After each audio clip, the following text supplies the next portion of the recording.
Creatures of the night, it's your girl Tati. Let's talk about Ring of Honor. This is the first episode of Ring of Honor in 2025. We are still in the Hammerstein Ballroom, so definitely they got a couple of weeks worth of tapings in terms of them using that venue. They were over there for I want to say 3 days straight. So they did get some good stuff going. We did start off with our girl, Red Velvet, who is newly turned heel. She went against Hano in the opening match for the Ring of Honor Women's TV title. Now, I really enjoyed this, mostly because I've been saying for quite some time that I wanted to see Red Velvet be more aggressive, and not necessarily that she needed to be healed to do this, but they did it anyway. And seeing this more aggressive side from her really brings out a difference in terms of her personality, and I think it makes her look more like a better worker. Hanako did an amazing job. Hanako, we didn't believe you was gonna win, homegirl, but she made sure she whooped her ass before taking that L, and I would love to see some more of Hanako. Even though she's from Stardom, I would love to see more Stardom girls coming over to Ring of Honor AEW. I think that would really shake things up a little bit. We're at this point right now where something about the women's division within Ring of Honor and AEW is a little bit at a standstill right now, and to have some new faces to help shake things up would be really, really nice. So I did enjoy this. Our girl Red Velvet ends up retaining, and that's the way it should be. I feel like her title reign is actually starting now. And I know that's kind of weird to say because she's been champion for quite some time, but we're finally able to see a little bit more from Red Velvet. Can't wait to see more from her in the future. Now later on, Lexi Near questions her and why she turned heel. And before she can really give an explanation, here comes Layla Hirsch, who interrupts, and she's like, bitch, why did you do what you did at the pay-per-view? I didn't know you played like that. Long story short, Layla has, she hasn't been nice towards Red Velvet, and sometimes life just gets you right back. Karma's a bitch, and she didn't like that. Now that it was her turn. Now, long story short, they're going to have another match. When, we don't know. Red Velvet says it's going to be on her terms when she feels like it. So at some point, they'll have another match. I was hoping it wasn't going to go this way, but we're at that point where it kind of seems like it's a lot of rematches. And honestly, this is why I said the Stardom girls, if they can come into the play here and there, that would be a good thing. After this, we have Leo Rush teaming up with Action Andretti versus Homicide and Rocky Romero. I like Homicide and Rocky Romero together. They look good together. I like it. For me, I was just like, oh shit. Homicide, this is his second match with Ring of Honor since like a week ago. And I like him here. I don't know in terms of if we're going to see more of him like throughout the year as someone who's regularly part of Ring of Honor. I'm not entirely sure, but he fits obviously as a Ring of Honor guy. Now, Leo Rush, Action Andretti has a match on Collision versus Private Party for the tag championships, and I'm just like, there's no way they should. There's no reason why they should lose, right? Now, at times, my heart skip a beat or two because it looks like Rocky and Homicide is going to end up taking the win. But you can really see in this match here the chemistry between Leo Rush and Action Andretti has definitely picked up, and they look like a great team together. They wrestle like a team, and I like that. They need that in order to feud with Top Flight, in order to go up for the tag team titles, AEW tag team titles, Ring of Honor tag team titles, if they ever feel like putting those things on the line. So I really enjoyed their chemistry. They look great here. Rocky, Homicide had great chemistry as well. They won their last match. So for me, I kind of was a little nervous for them, because it wouldn't be the first time we've seen Tony Khan having people who are considered number one contenders for a title to lose before they actually go for the titles. But Leo Rush, Action Andretti ends up taking the win with a little bit of cheating, but who's watching? Who cares? However you win, it don't matter. You're a winner. They end up winning, and it is what it is. Homicide looked a little bit surprised. Rocky looked a little bit surprised, but whatever. Better luck next time. And the right move was made here in terms of Leo Rush and Action Andretti taking the win. Will they win the tag championships on Saturday against Private Party? No. Up next, Harley Cameron in action. That was literally the graphics. And usually when they say that, it is a squash. But this time it wasn't. She went against Ashley Vox. And this was a pretty decent match here for Harley. The crowd was absolutely behind her. They were cheering for her real loud. It was Harley Mania, they say. And she has improved so much. I am really looking forward to see what is in store for her in Ring of Honor. Well, AEW as well, because, you know, she's featured there.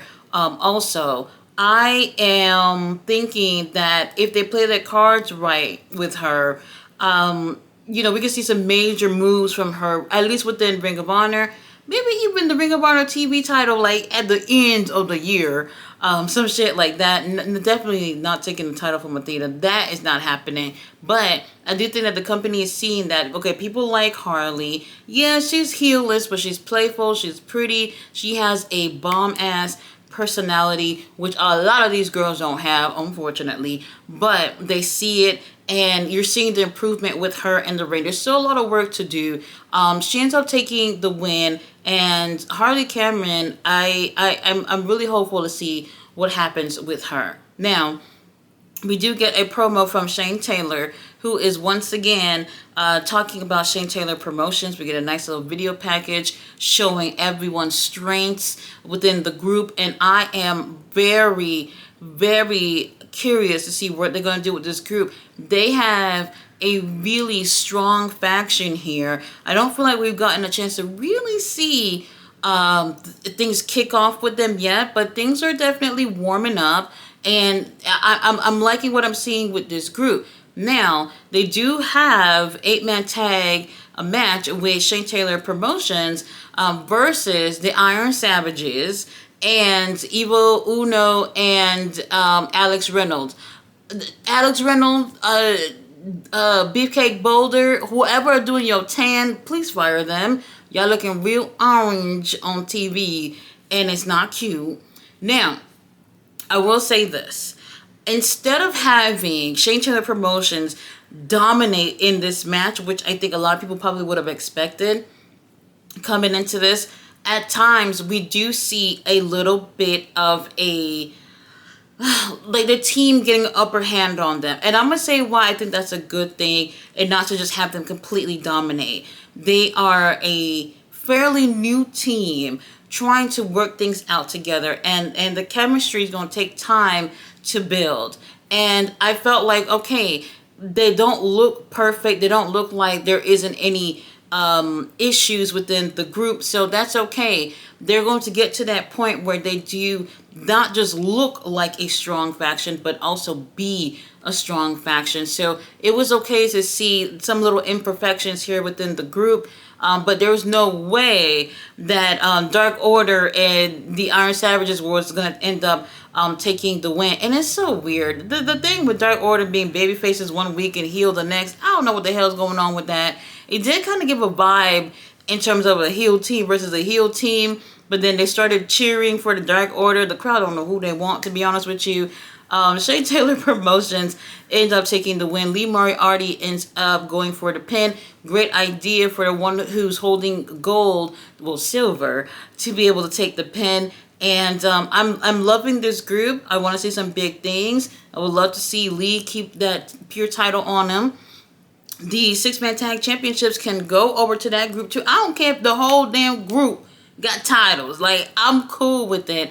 We do need a really big reset in terms of champions in Ring of Honor, so we can kind of start a little fresh. Tony Khan, give me a call. You need help with that. Right team end up taking the win.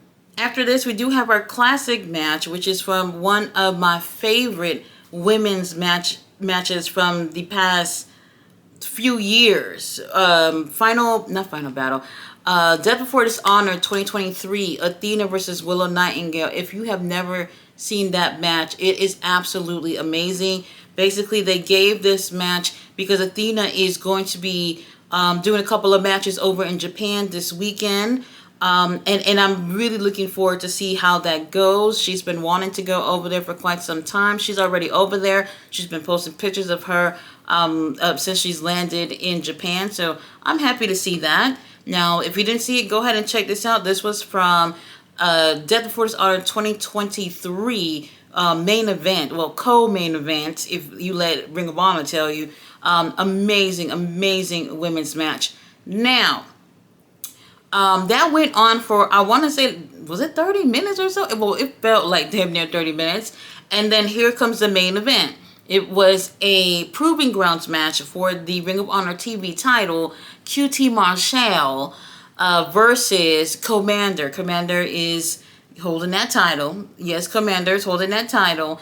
And basically, for those who don't know, Proving Ground matches, they last 10 minutes. All you have to do is last 10 minutes, or you have you pin the champion or have the champion submit, and you end up winning a title shot for that damn title. Basically, what AEW will call an eliminator match. I don't like that. I really hate these type of matches, but whatever. Now, it's a 10-minute time limit, which means the main event of the damn show will not be longer than 10 minutes. And I really don't like that. Main events are supposed to feel special in a way. So 10 minutes for a main event is not cutting it for me, especially after sitting through Athena versus Willow, which was better than all the matches that were on the fucking show tonight. I don't know. Whatever. QT is being a very annoying heel, and actually I like that. QT not so much.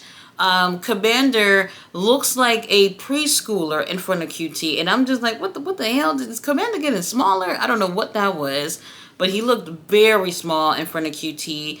The crowd is booing him. I think they actually might have filmed this last night after Dynamite. I might be wrong, but it looked like they filmed this last night. It was not in the ballroom, so it looked different and all that good stuff. Just when Commander hits his little his little rope walk thing with the shooting star press foolishness finisher he has, he hits it on QT, and Commander doesn't immediately go for a pin. By the time he turns around, which was all like in the same 2 to 3 seconds, QT has already rolled out the ring, and then by then the bell rings and the 10 minutes has already passed. So now QT has earned a title shot for the Ring of Honor TV title, which I was not expecting. Now look, QT is not my cup of tea, but if they're looking for a somewhat monster heel, they might get it from him. They might be able to get it from him. Not many guys, I think, within AEW Ring of Honor could really, really pull off being that heel that everybody hates. And QT is definitely one of those guys. You know what? We can keep it around for a little bit, see how things work out. In terms of the main event, didn't care for this being a main event. For 10 minutes, Tony Khan, people are paying $10 a month for this, you know? Your classic match was the best match on the whole show. No shade to any of the performers on the show, but this is why I'm saying, like, we gotta do better in terms of Ring of Honor tapings and how we put these shows together. And I am, you know, I don't know. Don't want to bash it, but it's 2025. We can definitely make some changes to how they're running Ring of Honor. Guys, thanks so much for watching my review. No more Rampage. Oh my God, no more Rampage. I will be back for Collision. And this weekend, I will be doing a review on Wrestle Kingdom 19. And I will also do a Wrestle Kingdom, Wrestle Dynasty. Why do I keep messing these things up? Wrestle Dynasty. I'll be doing a watch along for Wrestle Dynasty on Sunday and a review on Wrestle Dynasty as well. So come check me out this weekend. I love pro wrestling. I'll see you guys then. Bye.